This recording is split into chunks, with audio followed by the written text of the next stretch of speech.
Okay, Hey let's see. Today I'm breaking down what an endgame encounter is like in let's Lost check it Ark out. Korea currently. The fight we're looking at is the 5th gateway, the Legion Commander Abershot's raid. This And this is non-Trinity system, right? raid is split into 6 different boss encounters with checkpoints to stop and save the lockout after completing the 2nd and 4th boss encounters. You can reform and pick up where you left off with the same party members or switch it up with Okay, I'm having replacements like if they're issues also at the telling same what the checkpoint. fuck's going on. Loot's also Okay, so that was received a at each dynamo checkpoint in and a equal chariot. proportions. So if you complete phase 2, you'll earn 33% of the potential materials for crafting the new set.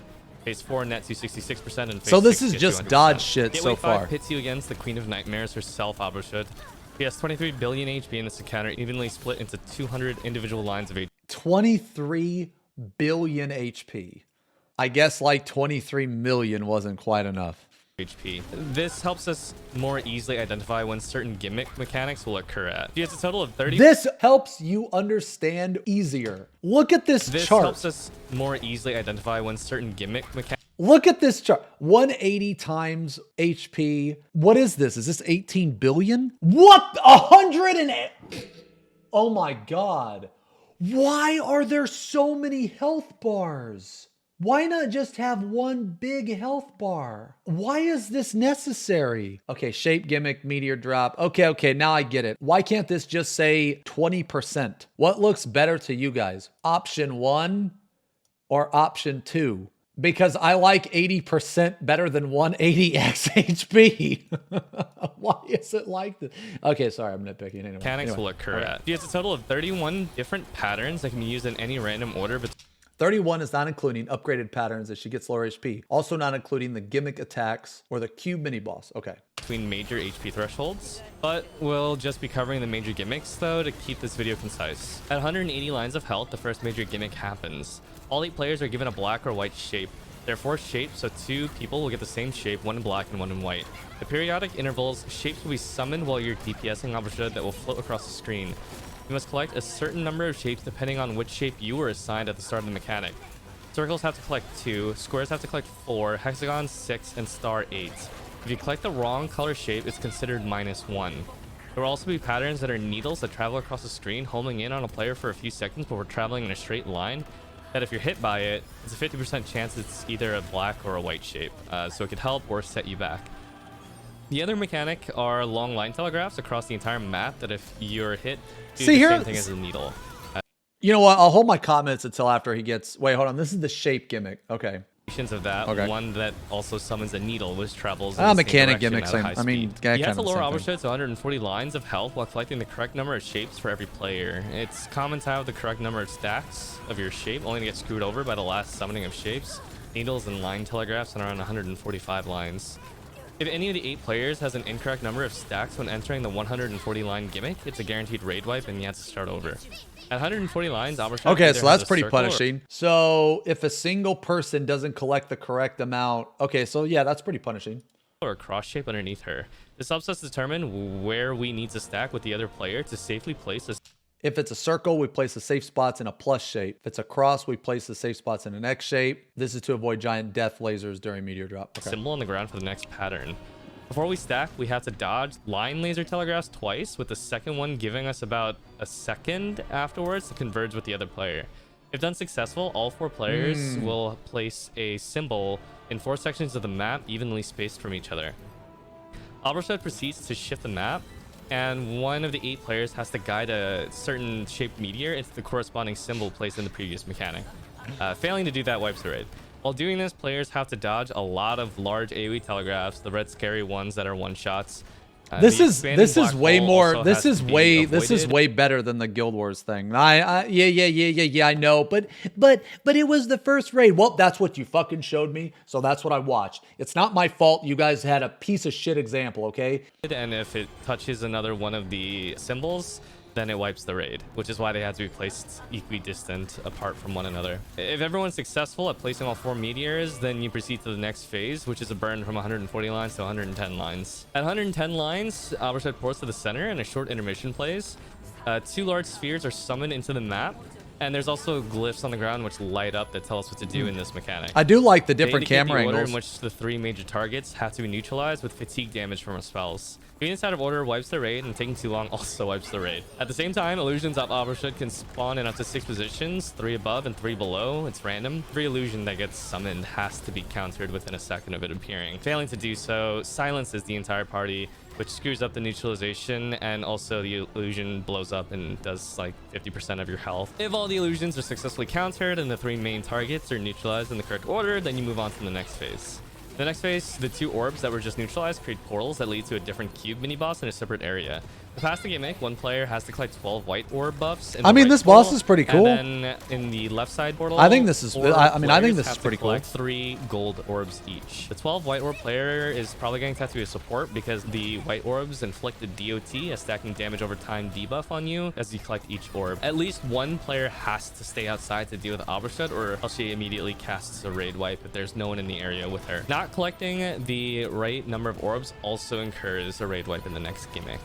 And also the player that stays outside fighting her dies, she also kills the raid. During the battle with the cubes, there's also needles and line telegraphs that can reduce the number of Yeah, I orbs mean, this you is pretty cool. Is collected. this like a Needles drop you recent to 0 raid? stacks in the left one, and Like, do we have in the this in right an side A? room, line telegraphs reduce the amount of stacks you've got by 1. Once the cubes are defeated, you gotta exit within like 2 or 3 Oh, stacks. we don't have it before in an she A. kills you. After all players have exited, Abershud begins the next pattern, which reminds a lot of people of Frieza from Dragon Ball Z. She'll summon a huge ball of energy, and you have to break an HP shield on her. Afterwards, lines of light protrudes from 8 different positions. You have to maneuver into the lines of light to avoid being silenced, as there's a neutralization check that has to be cleared. You also have to remember where each of these lines of light are, because at the end of this pattern, after the neutralization check has been succeeded, 5 different safe spots emerge, only one of which is correct to stand in. The safe one is the one that if you remember where that's all pretty the lines cool. of light That's emerged pretty from cool. Abershud in the previous pattern, it'll form that shape.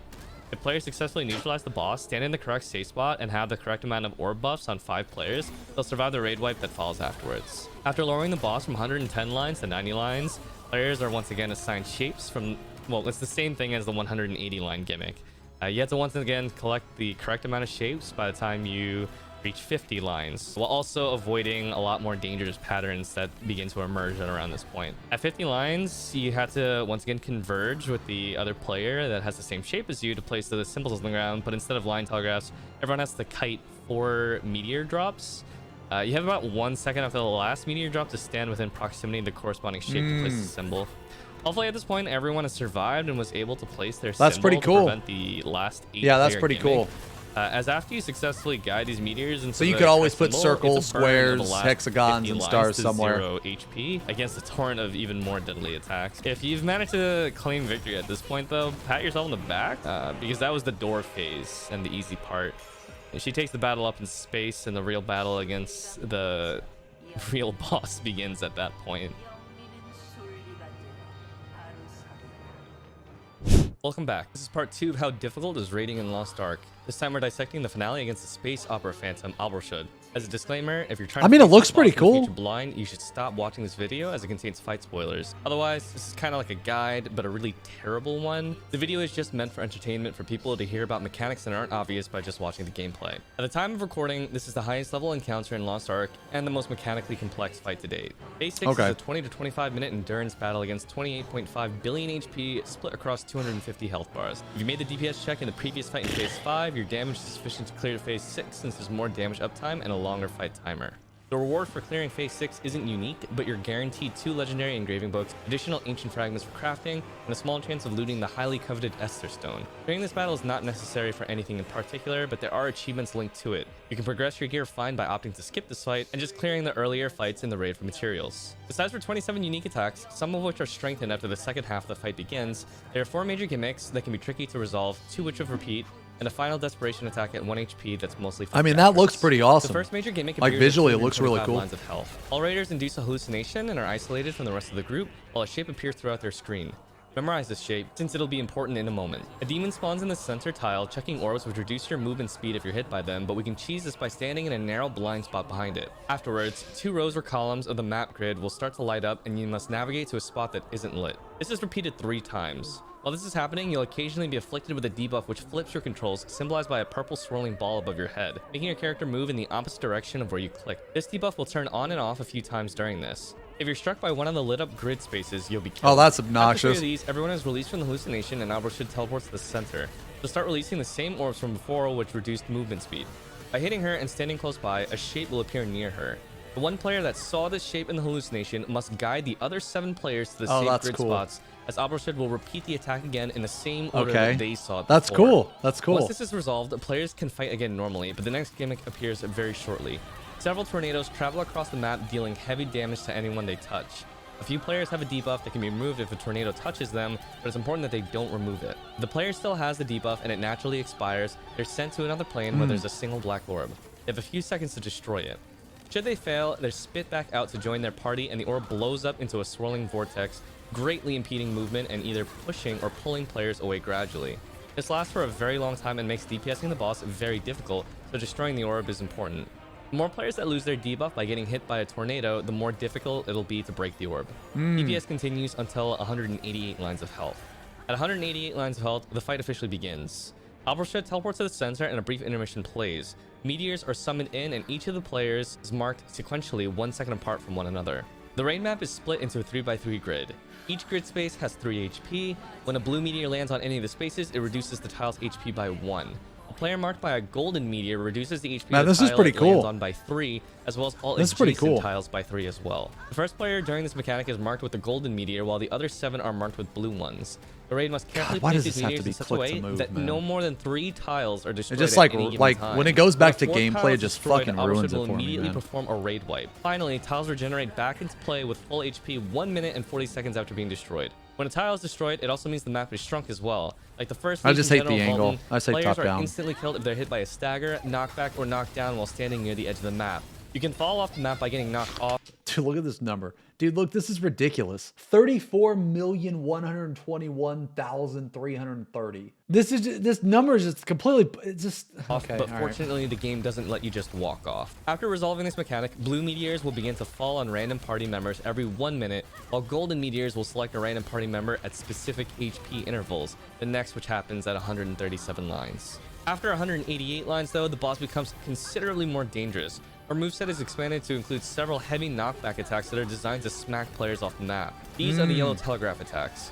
No matter how geared you are, if your reflexes are slow here, you'll face a death by gravity. It's important to understand what super armor options you have in a pinch. You also have to avoid tanking yellow telegraphs as much as possible, since every time you're hit by one, you'll gain an infinite duration debuff, which at 3 stacks will cause a blue meteor to begin dropping on you. After dealing with the golden meteor, you have to survive for 1 minute and 40 seconds for the destroyed tiles to respawn before entering the 113 line pattern. This is because you'll want the full map space for what comes next. At 113 lines, a new intermission plays.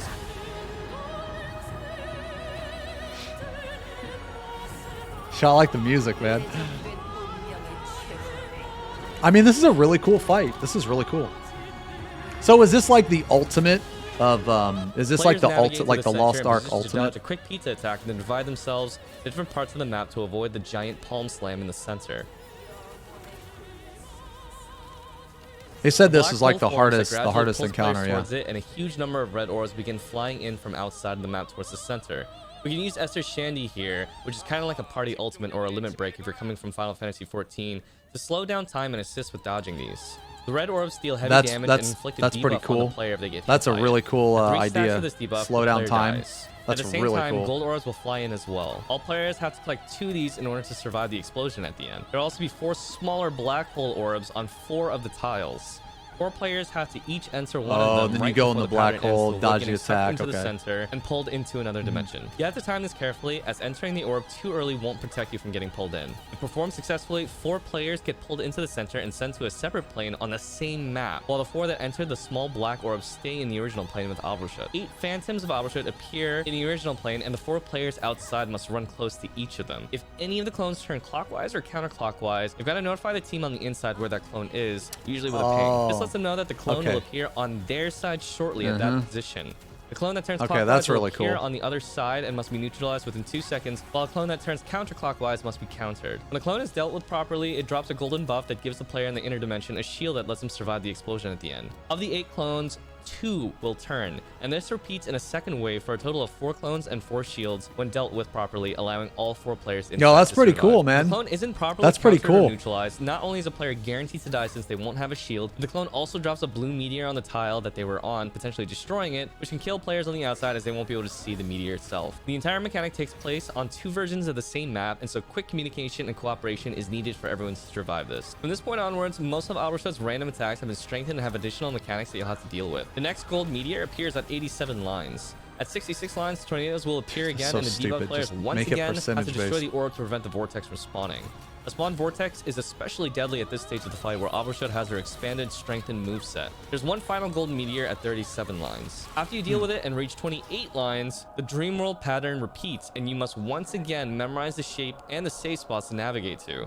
As part of the map is destroyed at this point, it can be tricky to navigate from one side to the other, but if you manage to prevail at this point, you're on the home stretch. At 25 lines, Albershot will destroy the 4 corners of the map. She'll no longer kill the entire raid if more than 3 tiles are broken. However, as blue meteors are still spawning, the map will gradually get smaller until only the center tile remains. The goal is to bring her down to 7 lines of This is health a really before this cool happens, fight. as the smaller the map is, the more likely Yeah, this is a people are really to cool get knocked fight. off. At 7 lines of health, the final major gimmick begins. In an act of desperation, Albershot will begin to summon one last giant meteor designed to wipe out the party. Yo, burn phase. Free loot phase.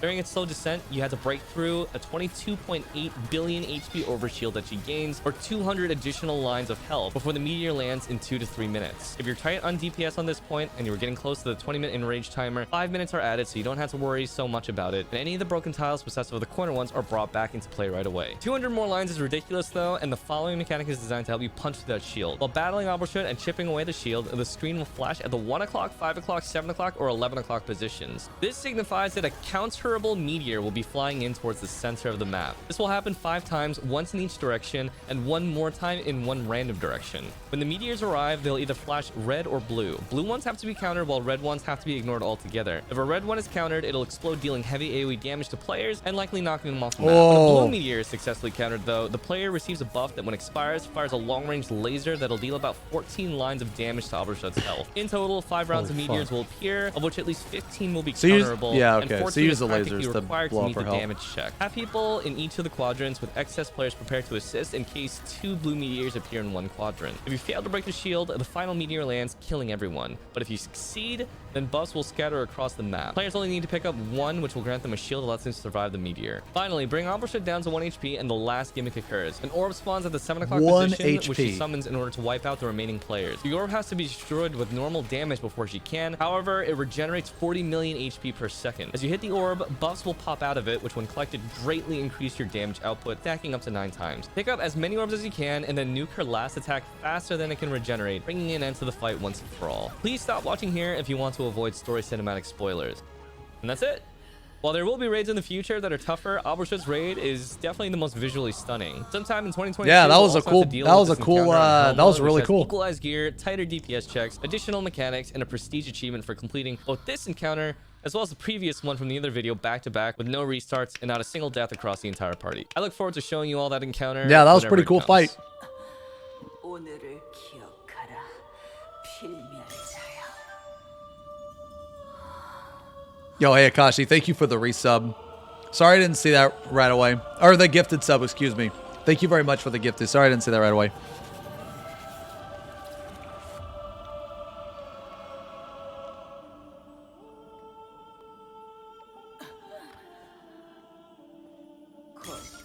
절망의 밤이 도래. Yeah, that seems really cool, man.